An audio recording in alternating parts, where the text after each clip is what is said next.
know that you can scuba dive and ski on the exact same day in the middle of winter? Yeah, I found out that you can and immediately decided it was worth a 15-hour drive to try. Chase had a last-minute 4-day weekend and we had nothing planned. Flights were either really expensive or places we've been, so I went back to an idea I'd been stuck on for a while: ice diving. When we moved to Germany, I saw that a dive shop nearby us certifies people in ice diving. I'd never heard of it before seeing those photos and I couldn't shake it. I didn't want to fully commit to a certification yet, I just wanted to experience it once.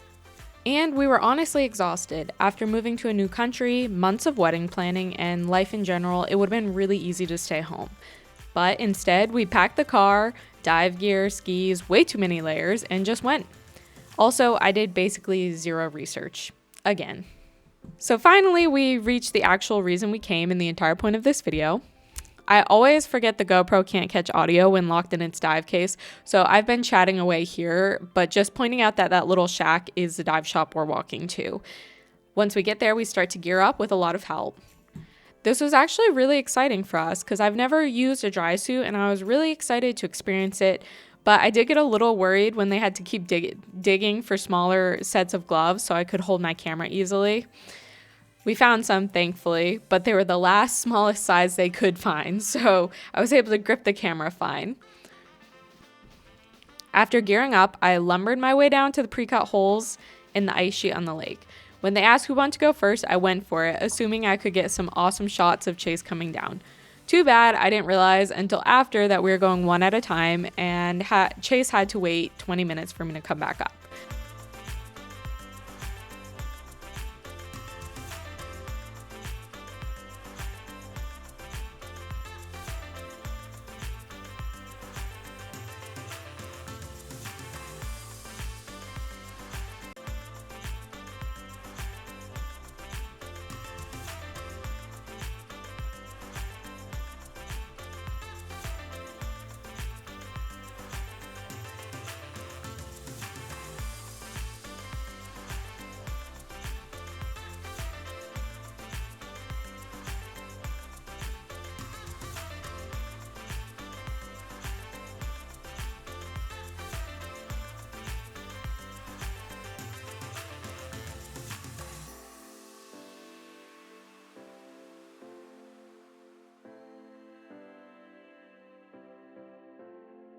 So I got in the water, and then I was just there, under the ice.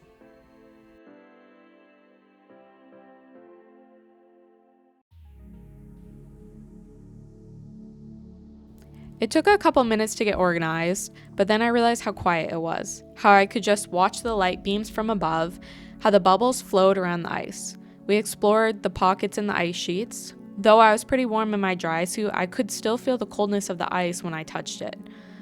Normally on dives, I'm hunting for little critters or staring into the deep blue, searching for pelagic animals to come through here, but not on this dive.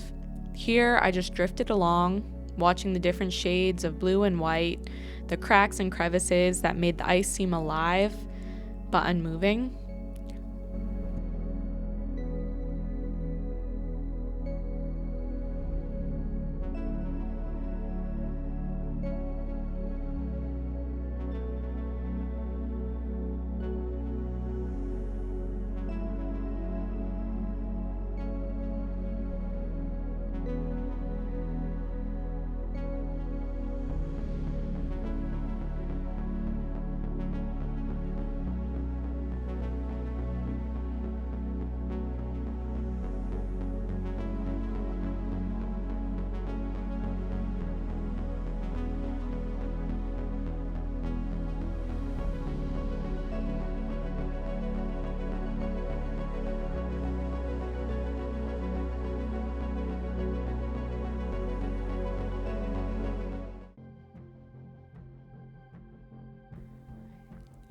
Eventually, like all good things, the dive ended. The worst part, though, was popping up, where a bunch of floating ice blocks made it really hard to get my camera out without scratching the dome. But alas, we made it. I was pulled out and rolled over like a rag doll, though you will see later how they needed Chase to help roll himself over.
I found it incredibly hard to do this trip. Though excited, it's so hard to get back into discomfort when I've been comfortable for so long. After going a good 6 or more months without doing anything hard, it made me realize how incredibly easy it is to fall for comfort. And within that comfort, I struggled with some of the hardest mental and emotional battles I've ever had. I felt completely unlike myself. I felt like most days weren't worth the effort of anything, and that it was extremely hard when you're in that hole to dig out. This trip was huge in forcing me back out of my comfort zone. I let myself become too scared and anxious to do things again, always telling myself there was too much to do and we didn't have time for that hike, travel, or time off. The truth is that I need discomfort and physical challenges. When I don't create a sort of self-made suffering for myself to overcome, then my mind creates fake suffering elsewhere. Anxiety about leaving the house, never-ending to-do list, problems in my marriage that don't even exist. Walking a path with God, with Jesus, doesn't remove suffering. It very often includes it. It's hard for me to put into words what I'm trying to say, but the suffering or the challenges I choose, I create for myself, prepares me better in my reliance and closeness with Jesus to be able to push through a suffering that I didn't choose, a suffering that was placed on me by the world.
Guess we're walking.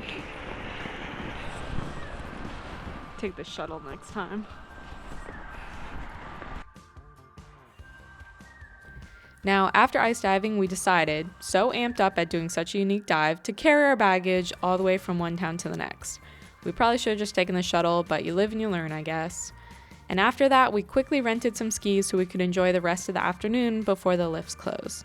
This is one of the most scenic places I've personally ever skied, and we took it nice and easy, having been a few years since we've been out skiing for both of us.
Amazingly, our day ended with some of the best buttery crepes I've ever had in my entire life, followed by the start to one of the worst snowstorms of the season. Yep, we were on the mountain when that started. Luckily, we have a truck with four-wheel drive, so we just took it nice and slow and drove through most of the night to get back.